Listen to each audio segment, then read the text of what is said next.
갑자기 날씨가 많이 추워졌죠. 갑자기 옷도 두툼해졌고요. 오늘 이제 제가 여러분 앞에 서서 이렇게 말씀을 전하게 되는 게 양문교회에서 4년이 넘는 동안의 첫 번째이자 마지막 시간이 되게 됩니다. 오늘 저는 이렇게 예배를 마지막에 드리고 난 다음에 이제 캄보디아로 떠날 준비를 하고 다음 달에 캄보디아로 출국을 하게 됩니다. 원래 캄보디아에서 평신도 선교사로 있었기 때문에 그곳으로 떠나는 것이 세상의 끝으로 간다던가 사지로 간다던가 그런 마음은 사실은 들지는 않습니다만, 오늘 아침에 설교에서도 여러분들께서 들으신 것처럼 룻이 하나님의 그 뜻을 정확하게 모를 수 있기 때문에 오히려 더 담대하게 나갈 수 있었다고 아침에 담임 목사님의 설교를 통해서 들으셨을 것입니다. 아마 저도 하나님께서 저에게 어떤 일을 어떻게 계획하고 계신지 그걸 잘 알지 못하기 때문에 지금은 비록 위험하다고 또는 거기 계신 선교사님들이 올해는 들어오지 말라고 이야기를 하시지만 담대하게 들어갈 수 있을 것 같습니다. 떠나는 저를 위해서, 그리고 떠난 다음에도 생각해 주시고 생각나시면 또 기도해 주시고 후원도 해 주셨으면 너무너무 감사하겠습니다. 자, 화면에 보시는 2.2%라는 글자가 보이실 텐데요. 이 2.2%라는 것이 바로 어디의 복음률을 말하는 걸까요? 앞서 제가 밑밥을 깔아드린 2.2%의 그 곳이 아마 캄보디아가 아닐까 이렇게 생각하시는 분도 계실 것 같고요. 또는 아프리카 어딘가 또는 저기 남미 어딘가 그렇게 생각하시는 분들도 아마 계실 겁니다. 근데 이 2.2%의 복음률이 바로 경남 진주의 복음률입니다. 제가 태어난 마산도 경남 진주에서 불과 차로 1시간 거리 정도밖에 되지 않는데, 마산, 함안, 의령 이런 지역도 사실 2.2%를 크게 넘지 않는다고 이야기를 하고 있습니다. 복음화율 2.2%의 현장, 거의 선교지 수준이 아닌가 싶은데요. 경남 전체를 다 쳐다보아도 기독교인이 불교 신자의 3분의 1밖에 되지 않는다고 합니다. 그런 보수적이고 하나님을 잘 알지 못하는 그런 지역에서 태어난 제가 어릴 때 기억을 잘 더듬어 보면 설이든 아니면 추석이든 이런 명절에 사람들이 다 모이지 않습니까? 친척들이. 사촌을 살펴보고 팔촌까지 더듬어 봐도 제 주위에는 기독교인이 단 한 명도 없었습니다. 지금 그때로부터 아마 30년, 40년은 좋게 흐른 것 같은데요. 지금도 명절에 모여서 기독교인이 있나 찾아보면 결혼해서 기독교인이 된 사촌 형님이 딱 한 사람 있더라고요. 그만큼 우리가 이렇게 살고 있는 우리 주위에도 복음화율이 2.2%인 지역, 또 우리 주위에도 하나님을 알지 못하는 그런 사람들이 아직도 많이 있습니다. 한국 땅에 복음이 전해진 지가 이제 140년이 넘었습니다. 140년이 넘는 동안 우리는 하나님 안에서, 그리고 하나님을 따르며 하나님의 백성으로 살아가고 있지만 우리 주위에는 그렇지 못한 사람들이 예수님을 알지 못하고 아직도 이방인의 모습으로 살아가고 있는 사람들이 너무나 많습니다. 예수님이 사셨던 2000년 전 이스라엘 땅, 그곳에도 그랬습니다. 하나님을 믿으며 하나님의 백성인 자들도 있었지만 이방의 신을 믿으며 이방의 사람으로 살아가는 사람들도 여럿 있었습니다. 이 당시 유대인들은 자신들만이 하나님의 백성이고 자신만이 하나님의 사람이라고, 그래서 이방인들을 멸시하고 불결하다고 그리고 부정하다고 여겼습니다. 하지만 하나님의 아들로 이 세상에 사랑으로 오신 예수님께서는 그들을 하나님의 백성으로 불러주셨고 그들의 친구가 되어주셨고 그들을 선대하여 주셨습니다. 우리는 성경 이곳저곳에서 이방인을 선대하시는 예수님의 모습을 많이 찾아볼 수 있습니다. 몇 가지만 살펴보자면 마태복음 8장 5절 6절에서 나오는 로마 군인 백부장의 하인을 고쳐주셨던 일, 그리고 마태복음 15장에 나왔던 이방 여인 스로보게냐 여인의 딸을 고쳐주셨던 일, 그리고 갈릴리 호수 동쪽 해변 가까이에 있는 이방 지역에서 귀먹고 어눌한 자를 고쳐주셨던 일, 그리고 마가복음 8장 1절에서 나오는 칠병이어의 기적이 바로 그 일들입니다. 예수님께서는 자신을 의롭다, 자신만이 거룩하다 이야기하는 유대인들을 가까이 하지 않으셨습니다. 예수님께서는 이방인들을 차별하지 않으시고 오히려 가난한 사람, 눈먼 사람, 굶주리는 사람, 불쌍한 사람, 그리고 억눌린 사람, 어려운 일을 당한 사람, 무거운 짐을 진 사람, 보잘것없는 사람, 가장 작은 자에게 다가가셨습니다. 그리고 우리 모두를 예수 그리스도 안에서 하나로 불러 모아주셨습니다. 갈라디아서 3장 28절에 보면 너희는 유대인이나 헬라인이나 종이나 자유인이나 남자나 여자나 다 그리스도 예수 안에서 하나이니라, 이렇게 말씀을 하고 계십니다. 저 또한 앞서 말씀드렸던 그런 하나님을 전혀 모르는 그런 가정에서 태어나서 철저하게 이방인으로 30년을 살아왔습니다. 그래서 하나님께서 저를 향한 계획 중에 하나로 저희 아내를 저에게 만나게 해주셨고, 그 아내를 통해서 제가 하나님을 알게 되었고, 그리고 처음 결혼해서 매 주일마다 교회 가기 싫어서 어떻게 하면 오늘은 교회를 빠질까, 이런 궁리를 매일매일 했었던 저에게 하나님께서는 은혜를 베풀어 주셔서 하나님을 믿게 해주셨습니다. 여기 계신 분들은 하나님을 믿는다라는 것이 얼마나 어려운 일인지 알지 못하십니다. 혹시 여기 여러분들 중에서 권사님들 또는 집사님들 중에서 우리 남편은 너무 교회 오는 걸 싫어해, 우리 남편은 왜 나처럼 이렇게 교회를 또는 예수를 믿지를 못할까, 이렇게 한탄하시는 분도 아마 계신 걸로 알고 있습니다. 근데 그거 너무 그렇게 어려워하지 마시고 기도하시기 바랍니다. 저희 아내는 아마 결혼을 제가 9이고 집사람이 27이 했으니까 27에서 30까지 3년 동안은 아마 밤마다 울면서 기도했던 걸로 제가 기억을 합니다. 아마 그것 때문에 제가 그렇게 하나님을 알기 힘들었던 제가, 그리고 매번 교회에 나가서 말씀을 듣지만 그 말씀이 하나도 제 귀에 들어오지 않던 저에게 하나님은 은혜를 주셨습니다. 은혜를 주셔서 자연스럽게 하나님을 알게 하고 하나님을 믿게 되고, 그리고 하나님의 일을 따라 나설 수 있는 그런 사람으로 변화시켜 주셨습니다. 하나님께서는 저에게 이제 불신앙의 가정에서 태어나서 집사람하고 결혼하기 위해서 거짓으로 믿는 척했던 저를 한 교회의 집사로, 그리고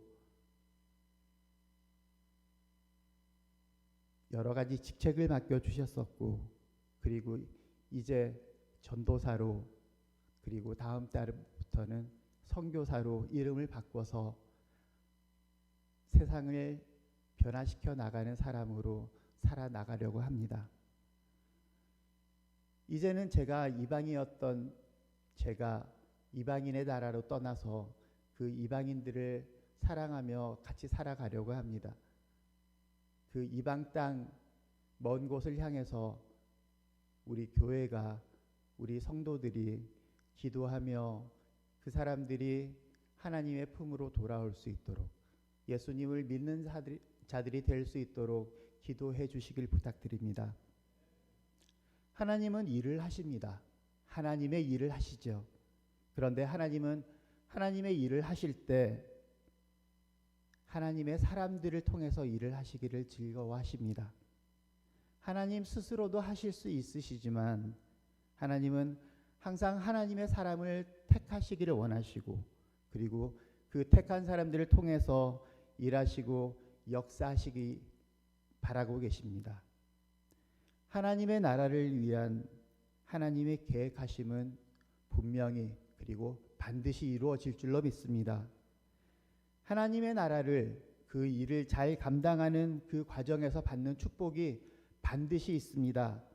그 축복을 하나님의 사랑, 우리 양문교회 성도들이 되시기를 바랍니다. 그리고 그 받는 축복을 우리 교회, 양문교회가 풍족히 누릴 수 있는 그런 하나님의 교회가 되기를 원합니다.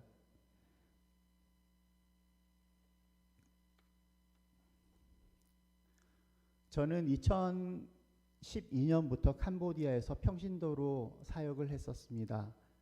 제가 원래 대학원에서 공부를 했던 것이 건축 설계였기 때문에 캄보디아에 가서 건축 설계를 가르쳐주고 하는 기술학교에서 사역을 했었는데요. 기술학교 사역을 통해서 일반 잡부로 건설 현장에서 하루 종일 일을 하고 그리고 주일도 없이 일을 하는 친구들을 바라봤습니다. 그 친구들은 그렇게 밤낮 없이 일을 해도 한 달에 25만 원 정도를 받고 살아갑니다. 그렇게 25만 원을 벌어서 먹고 살기 위해서 어릴 때 그 친구의 이야기를 들어보면 캄보디아 곳곳에 아직 계시는 여러 선교사님들이 이미 복음을 전했고 주의를 지키는 법을 가르쳐 주었는데도 불구하고 그 친구들은 25만 원의 생활비를 벌기 위해서 주일도 잊어버리고 일을 하게 됩니다. 그런데 제가 그 친구들에게 설계를 가르쳐 주고 그 다음에 그 친구들이 조금 더 나은 직장을 가질 수 있도록 기술학교를 통해서 사역을 한 다음부터 그 친구들은 주의를 지킬 수가 있게 되고 그 친구들의 삶이 점점점 나아져서 월 25만 원을 받으면서 매달 살아가는 그런 사람들이 아니라 미래를 바라보게 되고 앞으로의 캄보디아의 중산층으로 발전할 수 있는 그런 친구들이 되어가는 것을 보았습니다. 전 이제 다시 돌아가서 이전과 같이 다시 캄보디아의 젊은 친구들에게 기술을 가르쳐주고 그 기술을 통해서 그 친구들이 젊은 크리스찬 리더로 그리고 그 나라의 중산층으로 발전해 나갈 수 있도록 힘을 주고 싶습니다. 캄보디아 사진을 잠깐 보여주시죠. 캄보디아는 이렇게 생겼습니다. 왼쪽으로는 태국과 붙어 있고요. 오른쪽으로는 베트남하고 붙어 있습니다. 우리가 볼 때는 태국이나 베트남이나 뭐 캄보디아나 그놈인 것처럼 보이시는데 사실 베트남만 쳐다보면서도 캄보디아 사람들이 베트남만 쳐다보면서도 우린 저 정도만 살았으면 좋겠다 그렇게 이야기를 하고요. 베트남 사람들은 또 태국을 쳐다보면서 아 우리 언제 저렇게 살 수 있을까 이렇게 이야기를 합니다. 그렇게 제일 살지 못하는 그런 불쌍하게 살고 있는 친구들이 바로 이 프놈펜에 있는 친구들, 이 캄보디아에 있는 친구들입니다. 다음 계속 넘겨주십시오. 캄보디아 이야기를 제가 이렇게 꺼내면 여러분들이 저한테 걱정스러운 표정으로 그렇게 물으십니다. 거기 공산국가죠? 어떻게 해요? 그렇게 말씀하시는데 공산국가 지금은 아니고요. 예전에 폴포시 이렇게 집권을 했을 때 그때 잠깐 공산주의로 있었다가 지금은 왕이 다스리는 나라입니다. 그 국호가 정식으로는 킹덤 오브 캄보디아니까 나라를 왕이 다스리는 나라입니다. 자, 그리고요 계속 넘겨주십시오. 여기 종교 분포표가 있는데요. 98%가 불교입니다. 나머지 2% 중에서 1.5% 정도가 기독교인이고 그 외에 여러 가지 힌두라든지 뭐 몇몇 종교들이 거기에 섞여 있죠. 캄보디아는 우리나라보다 사실 복음이 전해진 지가 더 오래됐습니다. 지금 150년이 지났는데요. 아직까지도 전통적인 불교나 힌두의 영향을 벗어나지 못하고 있고 그리고 그 150년이 넘는 동안에 기독교인의 숫자는 불과 1%, 1.2%, 1.3% 이런 식으로 올라가고 있습니다. 자, 계속 보여주시죠. 제가 10월 달 들어서면서 이제는 사임을 할 때가 되었구나. 그게 이제 생각이 몸으로 느껴지더라고요. 그 전까지는 매일매일 하는 일들이 있어서 그렇게 느끼지 못했던 것 같은데 10월 달이 되니까 이제 세 번째 주면 사임을 하게 되는데 어떤 생각을 정리를 해야 될까? 앞으로 내가 나가서 할 선교 사역은 어떻게 정의를 내려야 될까? 그런 고민들을 하고 있었습니다. 근데 최근에 우리 담임 목사님께서 10월을 룻기와 함께하는 그런 설교를 하고 계시지 않습니까? 그 첫 번째 주에 저에게 주셨던 말씀이 바로 저것이 내 사역을 대변할 수 있는, 딱 한마디로 할 수 있는 그런 말이겠구나 라고 그때 말씀을 받았습니다. 그때 본문 말씀이 이거죠. 룻기 1장입니다. 나오미가 두 며느리에게 이르되 너희는 각기 너희 어머니의 집으로 돌아가라. 너희가 죽은 자들과 나를 선대한 것 같이 여호와께서 너희를 선대하기를 원하며. 하나님께서는, 그리고 예수님께서는 이방인을 선대하셨습니다. 오늘 룻이 시어머니에게 받았던 그 축복의 말처럼 그 선대한다라는 뜻이 헤세드라고 원어로 적혀 있죠. 이 말을 제 선교의 키워드로 가지고 나가려고 합니다. 이 헤세드는 하나님의 자비, 하나님의 은혜라는 뜻이긴 하지만 그냥 무작정 주는 은혜, 그냥 무작정 믿기만 하면 주는 자비, 이런 건 아닙니다. 하나님께서, 예수님께서 말씀하셨던 그 명령을 먼저 지킬 때 그 지킴으로써 받을 수 있는 은혜, 자비, 그것이 바로 헤세드입니다. 캄보디아 같은 나라에 가면 사람들이 가장 많이 하는 일이 있습니다. 선교사님이든 아니면 NGO나 그런 국제 구호기관이든 먹여주는 일을 합니다. 당장 먹고 살 게 없으니까 그게 가장 급한 일이긴 한데요. 먹고 사는 거에 급급하다 보면 그 사람들이 이런 일을 한번 겪었다고 합니다.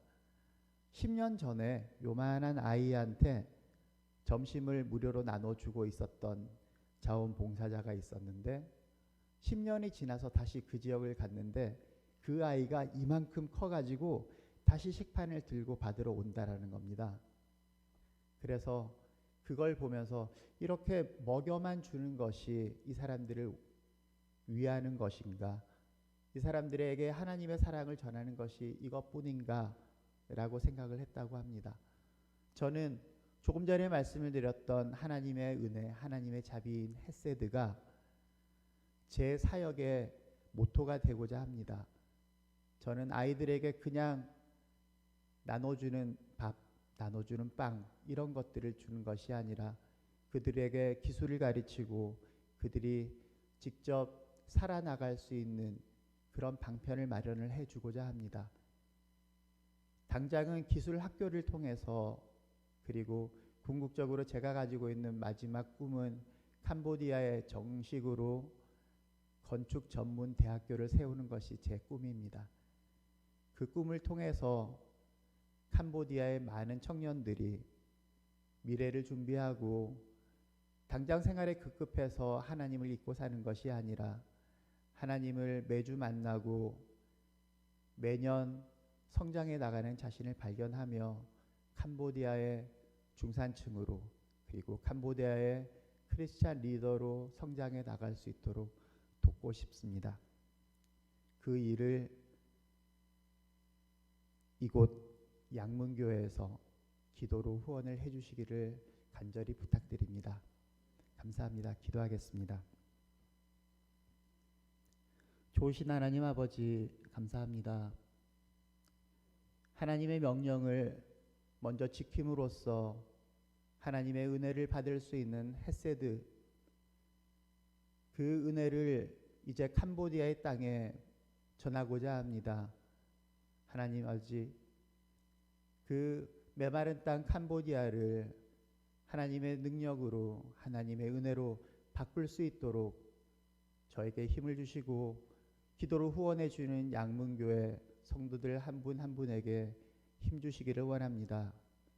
그래서 이 양문교회 많은 것들이 하나님의 일을 잘 감당했다, 이렇게 칭찬받는 성도들과 교회 되기를 간절히 하나님의 이름으로 축복합니다. 이 모든 말씀 우리 주 예수 그리스도를 받들어 기도드렸습니다. 아멘.